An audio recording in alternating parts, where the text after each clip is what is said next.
7 in 10 universal credit claimers seeking support from the debt advice charity Step Change were women.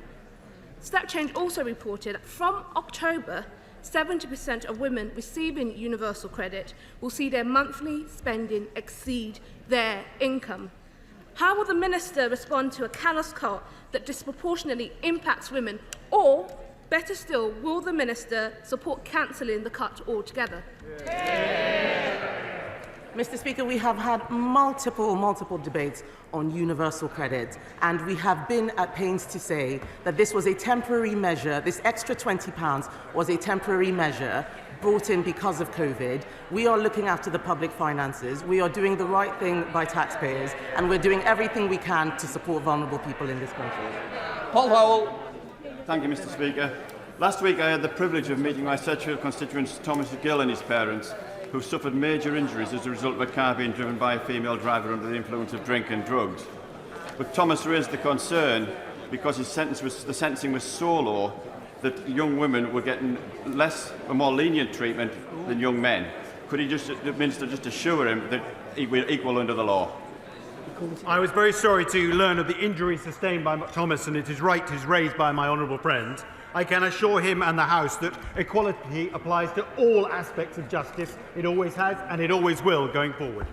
David Linden. Thank you, Mr. Speaker. On top of the injustices suffered by 3.8 million WASPy women and the widening gender pensions gap, today's NEO report finds that the DWP underpaid 134,000 pensioners, many of whom were women. What steps is the government taking to tackle the gender pensions gap, and will the Minister agree to meet with me to discuss how we can try and tackle this issue? Well, this government is doing huge amounts to tackle the gender pensions gap. Automatic enrolment is transforming this situation. Women used to be at 38%, and now at over 80% of savings on an ongoing basis. Before we come to Prime Minister's questions, I would like to point out that the British Sign Language interpretation of proceedings is available to watch on the Parliament Live TV. We now come to questions to the Prime Minister, and I start with Robert Largan. Go on, sir.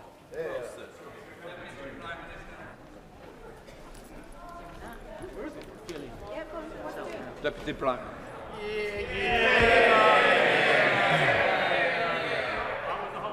Thank you, Mr. Speaker. I've been asked to reply on behalf of my right honourable friend, the Prime Minister. As the House will know, he's been at the UN General Assembly in New York, where he's held meetings with world leaders, in particular leaders from countries vulnerable to climate change. He's also met with President Biden for discussions on climate, COVID and international security. Robert Largan. Thank you, Mr. Speaker. GPs have done a brilliant job delivering the vaccination programme. They've had to work very long hours in the most challenging circumstances, and now they're having to deal with a huge COVID backlog. As a result, many of my constituents have contacted me, frustrated by how difficult it is to see their GP face to face. Just this week, I've been contacted by someone who's been diagnosed with cancer after being taken into hospital. Now, she said to me, and I quote, "I can't help but wonder if they'd have caught it sooner if I'd been able to see someone in person instead of trying to describe my symptoms over the phone." So can I ask the Deputy Prime Minister what the government are doing to tackle the COVID backlog and get face-to-face GP appointments back as soon as possible? Can I thank my honourable friend? I know he's a huge champion of his local NHS. I know of the incredible work that he's done on reinstatement of breast cancer screening clinics, amongst other things. Can I join with him in thanking GPs for the heroic job they've done to see us through the pandemic? While appointment numbers have returned to pre-pandemic levels, of course, patients, the public, rightly expect to see their GP face-to-face where it's necessary, and as he'll be aware, we've provided, and the Chancellor has funded, a £36 billion package to deal with the NHS backlog, as well as pursuing our plan for social care. We now come to the Deputy Leader of the Opposition, Angela Rayner. Thank you, Mr. Speaker. And the honourable member makes a very important point that I think across the House people are concerned about that. And I share the Deputy Leader's comments regarding the work of the GPs and our local primary care services. But, Mr. Speaker, can I begin by offering my commiserations to the Prime Minister after he flew away to the US and made absolutely zero progress on the trade deal that he promised us. And can I ask the Deputy Prime Minister Does the Deputy Prime Minister still believe that British workers are amongst the worst idlers in the world? Thank you, Mr. Speaker. Well, can I just say to the Right Honourable Lady, for a start, I think it's excellent news that because of the engagement we've had with the US, they have immediately given us the boost to trade and businesses by reinstating travel from the UK to the US. When it comes to British workers, can I just say to her that we've got payroll employment back to levels we saw before the pandemic. We've got youth employment rising. We've got businesses advertising over 1 million jobs at a record high, and the fastest economic growth in the G7 this year. Angela Rayner. Oh, Mr. Speaker, still no trade deal. And those were the words,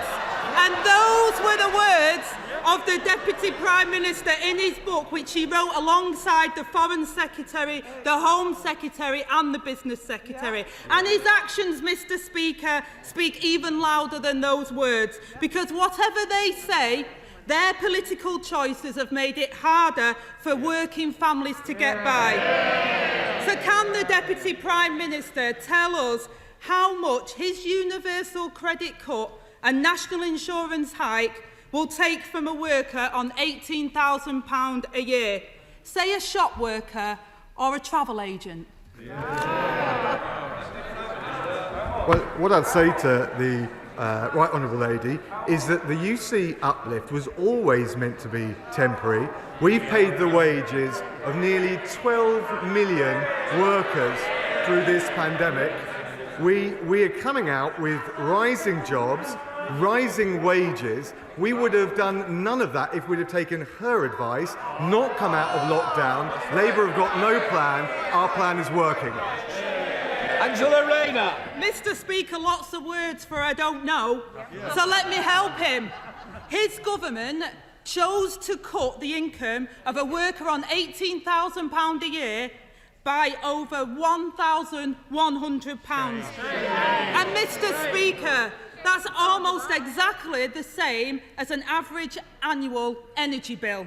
Just as energy prices are ballooning, they've chosen to take the money that could cover a year's worth of bills out of the pockets of working people.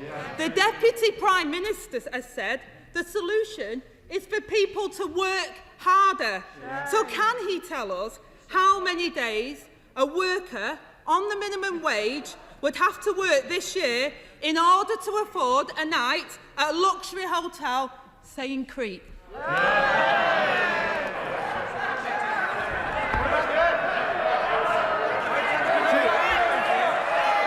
If she wants to talk about taxes and easing the burden on the lowest paid, I'd remind her, whenever a Labour Party has gone into government, the economy has nosedived, unemployment has soared,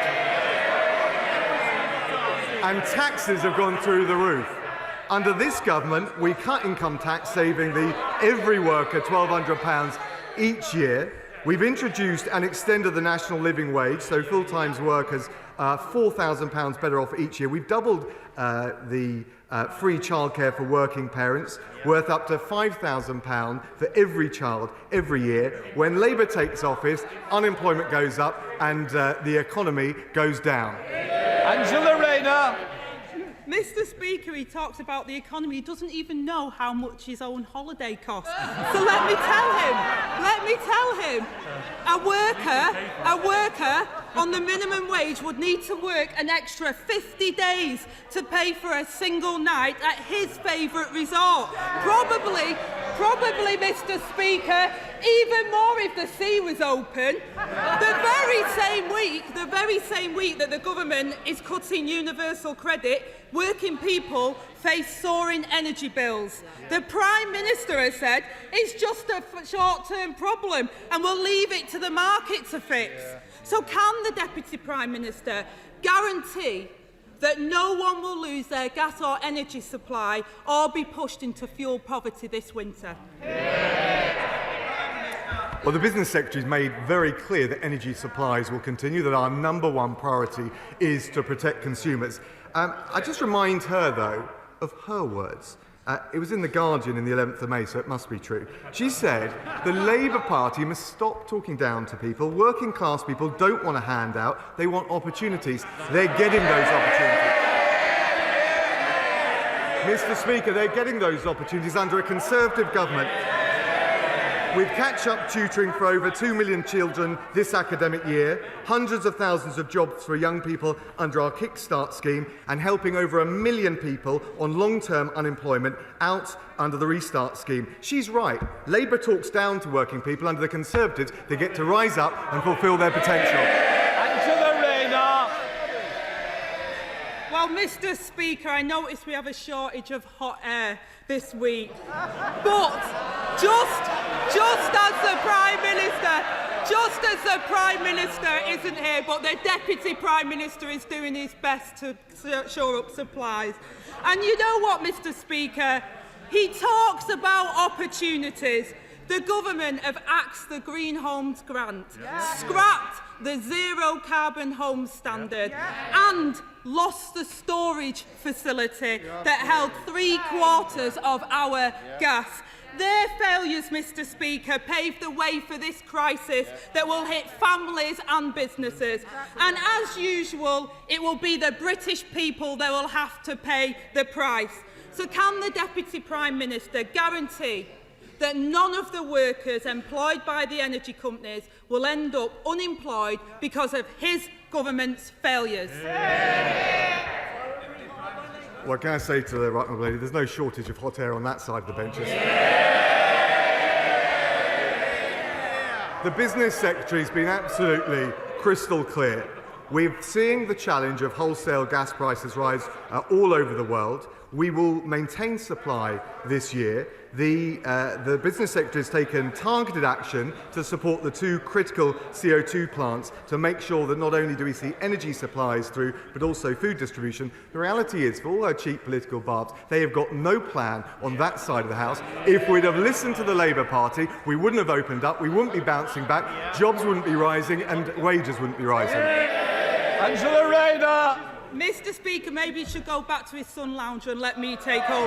Because the truth is, Mr. Speaker, they were warned about the problems that we face and the energy crisis that we face. And there we have it, absolutely nothing to help the people up and down the country who are working themselves to the ground and still struggling to make ends meet.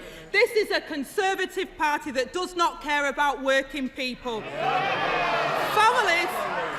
Families, Mr. Speaker, across the country are worried about heating their homes while he's complaining about having to share his 115-room taxpayer-funded mansion with the Foreign Secretary. Just as, Mr. Speaker, just as the truth hurts, doesn't it? Just as his government are making choices that are making working families' lives harder. A typical family, Mr. Speaker, facing a tough winter this year. Universal credit down £1,000, rent up £150, gas bills up £150, taxes up and food prices are soaring. Working people will have to choose whether to feed their kids or heat their homes. The choice for the Deputy Prime Minister is, will he make their lives easier or harder? So what will he choose, Mr. Speaker? Will the government cancel the universal credit cut? Can I say to the right honourable lady, she should check her facts, because Chevening is funded via charity, not a penny of taxpayers' money. Let me also tell her the most disastrous thing for energy bills of hard-working people across this country would be to follow Labour's plan to nationalise the energy companies, which the CBI say would cost as much as £2,000 on bills. Mr. Speaker, this government's the one taking action to take the country forward with a plan for the NHS, a plan for COVID, and our plan is working. Employment up, job vacancies up, wages up. If we'd have listened to the party opposite, we would never have come out of lockdown. We're the ones taking the difficult decisions, getting on with the job, and our plan is working.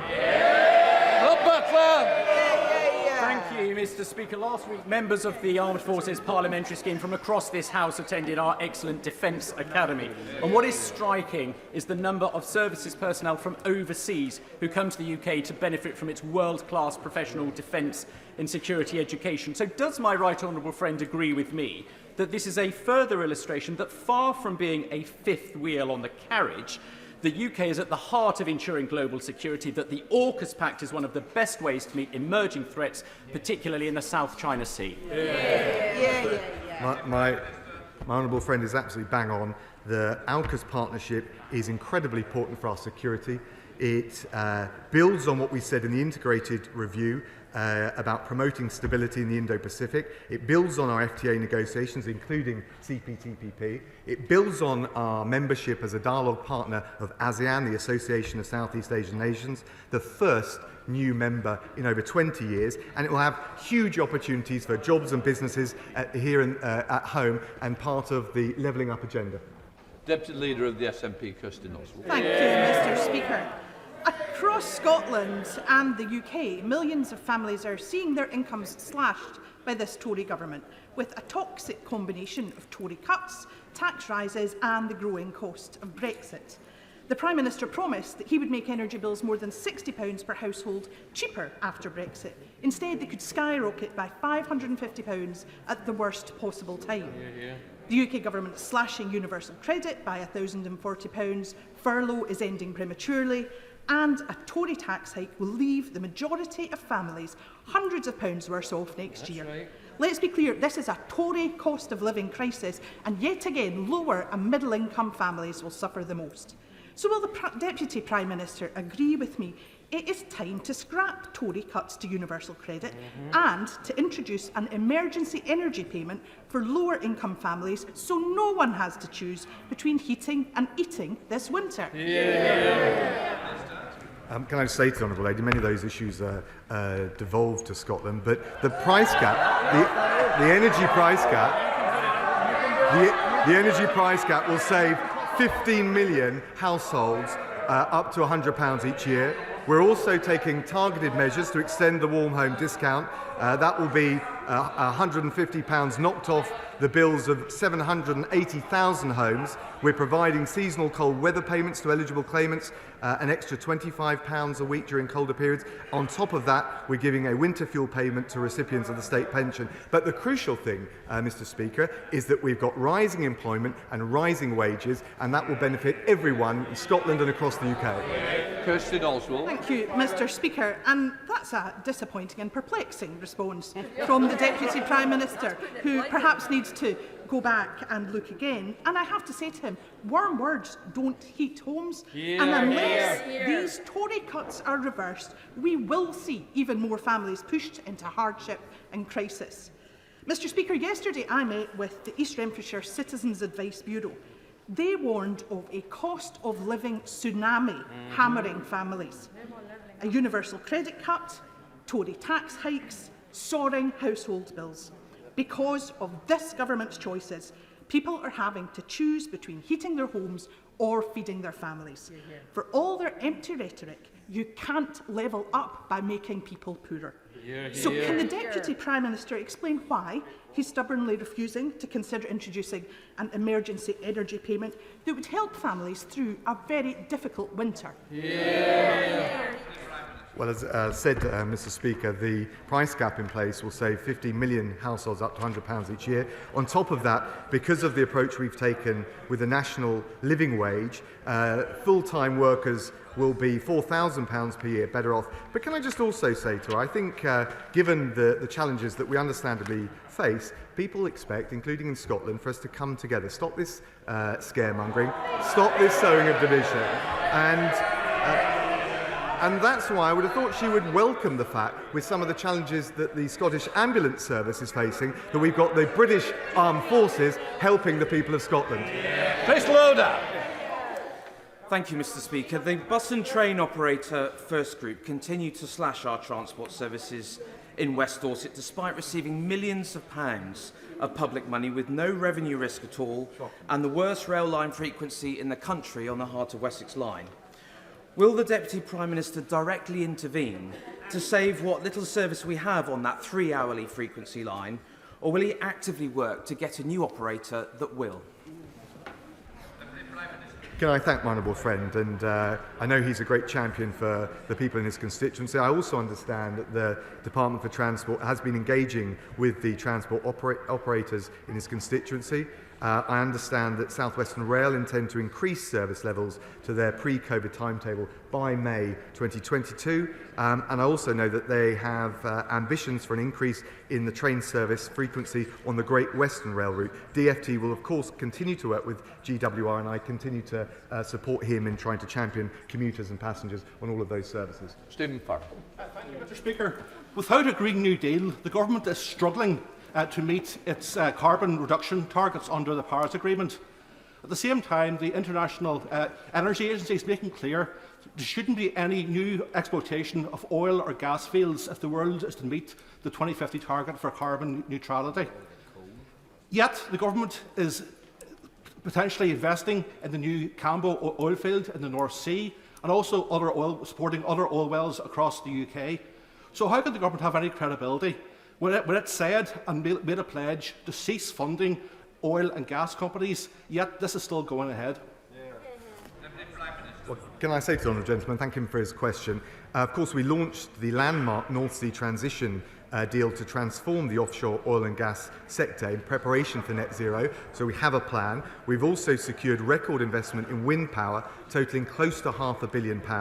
We've got a world-leading hydrogen strategy, and of course we're the first major economy in the world to set net zero into law. And I can tell the honourable gentleman that on Monday at the UN General Assembly, the Prime Minister announced £550 million of ODA that will be allocated to support developing countries to meet net zero. We're leading by example at home and abroad.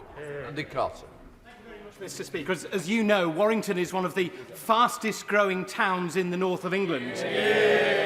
But our hospital, which is mostly Victorian, is creaking at the seams. Over the last year, the hospital have recruited an additional 240 new nurses and more than 100 doctors. But we need more beds. So can I ask the Deputy Prime Minister to speak to the Health Secretary and ask him to back our bid for a new hospital in Warrington? Can I thank my honourable friend? He's a powerful champion for patients in his constituents. We've now received applications for to be one of the next 8 hospitals in our new hospital programme.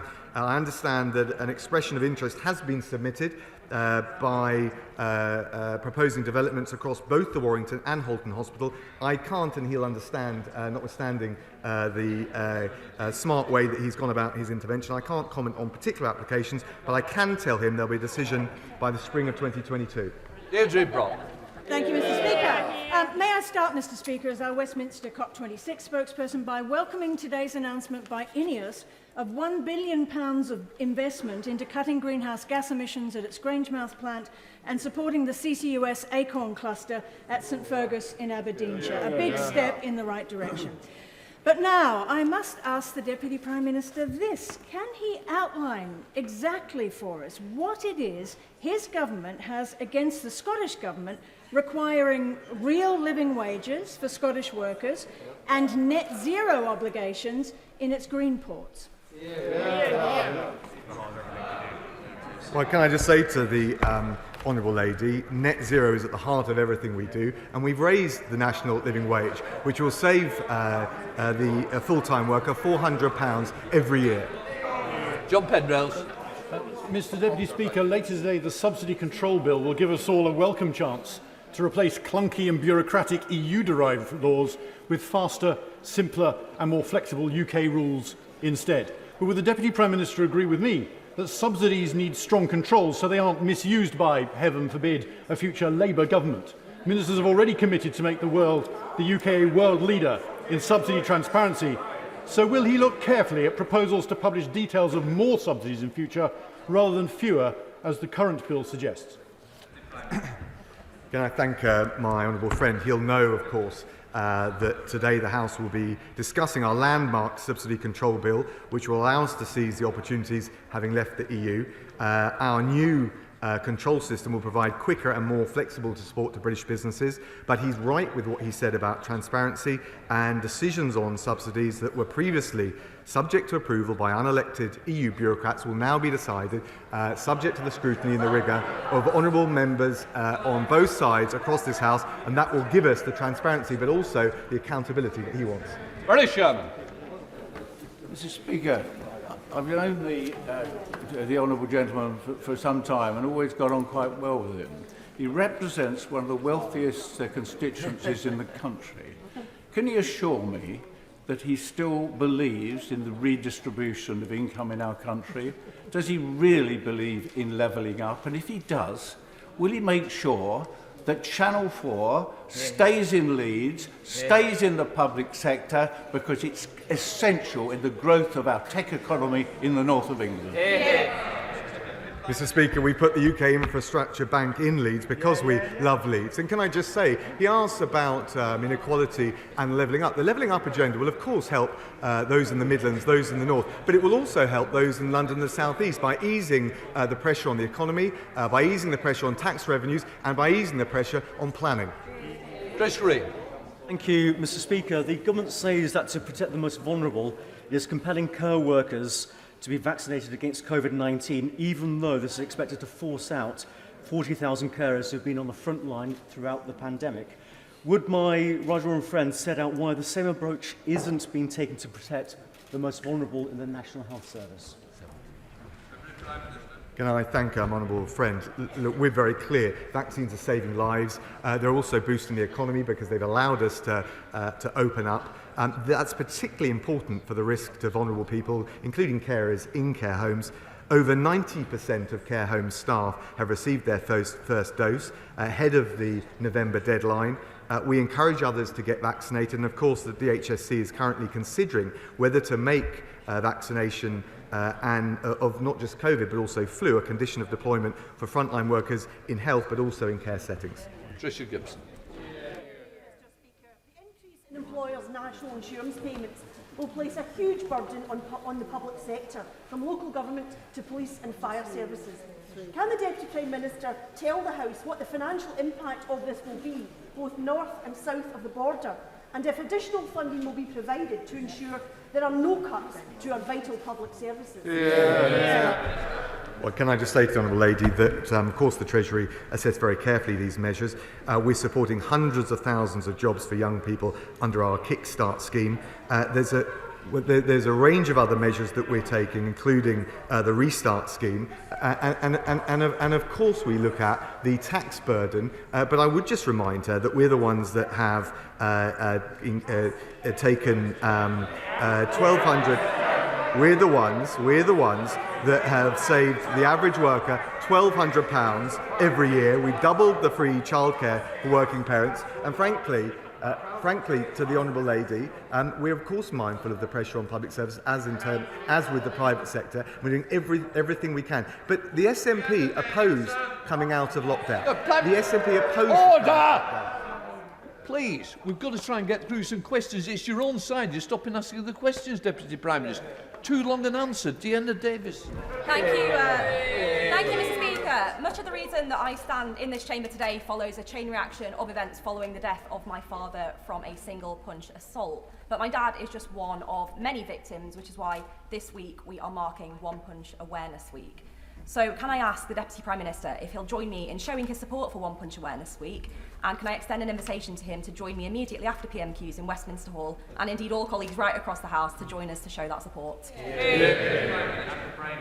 Can I say to my honourable friend, I know how much this campaign means to her personally. I know that honourable members across the House will be very proud of the tenacious way she is pursuing that campaign. Of course I will join her in Westminster Hall, and I would encourage all honourable members to do the same. Lockhart.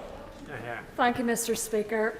Following the ill-informed and partisan comments from President Biden overnight, would the Deputy Prime Minister urge the Prime Minister to point out to those he meets in the US who actually care about political stability in Northern Ireland that far from defending the Belfast Agreement, the Northern Ireland Protocol is now the single greatest danger to the political institutions? Mr. Speaker, the situation is now time critical. Does the Deputy Prime Minister agree with me that a solution that restores Northern Ireland's place within the United Kingdom's internal markets is the only way to avert the collapse of the institutions, and such a solution must be found in weeks rather than months?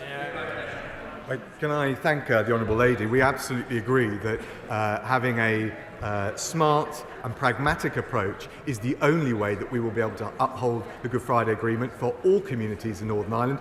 And notwithstanding what the reporting has said, I know, having been in Carbis Bay with the Prime Minister and with the President, that he understands our view, and we've explained our position, as well as them taking into account what the EU has said.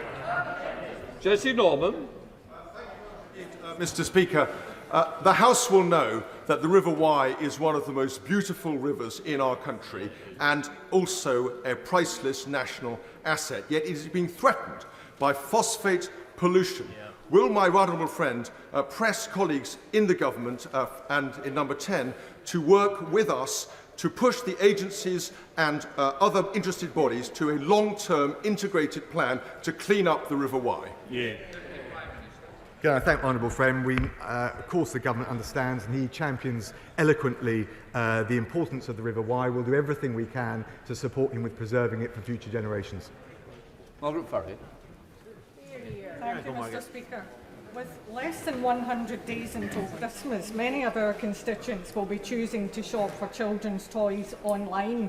There have unfortunately been incidents of young children swallowing small parts like batteries and magnets, which require invasive medical intervention. With rogue traders out there, Deputy Prime Minister, how can consumers be satisfied that toys they purchase via online marketplaces are safe, marked as age appropriate and meet the required safety standards?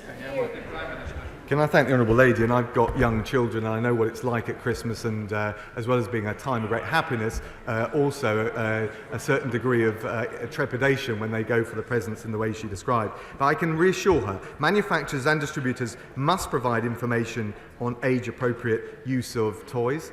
The UK Office for Product Safety and Standards will take action to remove products online that pose any risk, and our product safety framework is being reviewed to make sure that it's fit for purpose, that it's updated in line with new products going onto the market, and above all, that it protects consumers. Jonathan Gullis. Thank you very much. Stoke-on-Trent has received so far £29 million to the Transforming Cities Fund, 550 jobs from the Home Office, and Kidsgrove has received a £17.6 million town deal. After 70 years of neglect from the Labour Party, Stoke-on-Trent is firmly on the map, but we have a £73.5 million Levelling Up Fund bid. So will my right honourable friend ensure that Stoke-on-Trent, who is now hungry, gets its just dessert? He's a doughty champion for his constituency. He's absolutely right. We'll give him all the support we can. And he's right to say the only reason that we're seeing that level of prosperity is because we've got employment rising, youth unemployment coming up, and rising wages. That's happening under this government because the opposition have no plan whatsoever. But it's nice to welcome back Sir George Thank you, Mr. Speaker. And can I take this opportunity to thank you personally for the kindness you showed during my recent illness. Does the right honourable gentleman agree that town halls know better than Whitehall when it comes to levelling up? And will he pass on my suggestion to the Prime Minister that he hosts a cross-party summit in Downing Street with local government leaders and mayors to discuss how they can be empowered to unlock that potential? Can I thank the honourable gentleman? Whatever our differences, it's fantastic to see him back in the chamber, contributing, holding the government to account. I think the agenda for levelling up has got to involve a team effort, central government, local authorities, and the many metro mayors across the country. So I support the spirit of what he said, and we'll do everything we can to work with him. Siobhan Bailey. Thank you, Mr. Speaker. In Stroud, the Nailsworth Climate Area Action Network held a well-attended retrofit fair to help people learn about the benefits of insulating homes and the options available. Will my right honourable friend congratulate the group on the constructive approach to this difficult issue and provide the House with the confidence that the government is making even more creating even more solutions for energy-efficient homes, and let us know when there'll be more details of that work? Can I thank my honourable friend, support all of the efforts at the local level that she's pursuing. We're backing that up at the national level, requiring all new build homes by 2025 to have low carbon heating and world leading levels of energy efficiency. That's on top of the investment, the record investment in wind power, on top of being producing a world-leading hydrogen strategy, and also bringing the world together, because it's going to require an international solution at the COP26 Global Climate Summit in November. Rachel Hopkins. Mr. Speaker, 239 jobs at the Vauxhall plant in Luton South are at risk this week due to the semiconductor chip shortage and furlough ending this month. The government has failed to safeguard jobs, failed to maintain key strategic supply lines, and failed to support the UK's capability in areas such as silicon. So will the Deputy Prime Minister outline to me what Number 10 is going to do to ensure the UK automotive sector remains competitive globally and skilled jobs in towns like mine, Luton, are saved? Can I say to the Honourable Lady, I don't think it's quite right to say the government hasn't been supporting workers. We paid the wages of nearly 12 million workers throughout this pandemic. Clearly that can't continue indefinitely, but I can reassure her specifically that the government is investing in supporting gigafactories, and we will be investing in the technologies of the future that will create the jobs of the future in her constituency and right across the UK. Derek Thomas. All of us here enjoy the opportunity to eat British food and drink and enjoy British flowers. I'm joined by all of Cornwall's MPs pressing the Home Secretary to renew the seasonal agricultural workers scheme for next year, 30,000 people, but also to allow them to pick daffodils. Will the Deputy Prime Minister please speak to the Home Secretary to remind her of the urgency of getting the seasonal agricultural workers scheme renewed? Thank you. My honourable friend is a powerful champion for his constituency in the region. I will, of course, pass on his suggestion and advice to the Home Secretary. I believe she's been lobbied from various other quarters. We're very mindful of the impact on seasonal workers, and we'll make sure we get the right balance. Final question, Anna McMullen. Thank you, Mr. Speaker. A former junior Minister for Courts and Justice once told this House he was absolutely committed to doing everything he could to improve the treatment of victims in the justice system.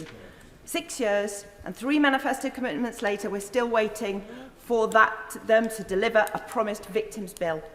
That junior minister is now the 6th Justice Secretary. So will he commit here today to delivering that long overdue victims bill and bring justice to millions of victims across the country, including my own constituent who was left homeless, jobless and traumatised through the court system?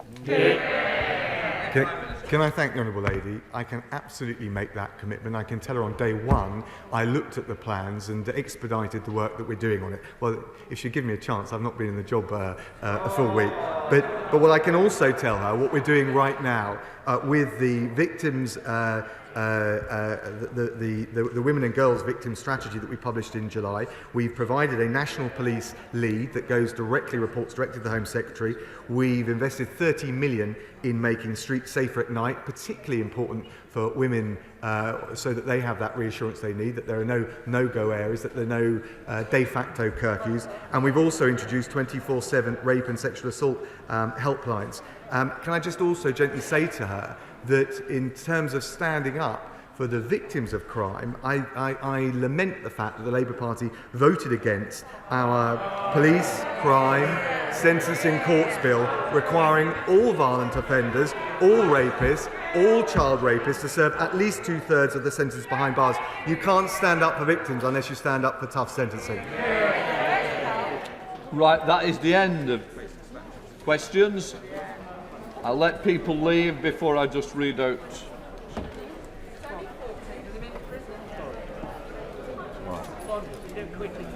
Okay.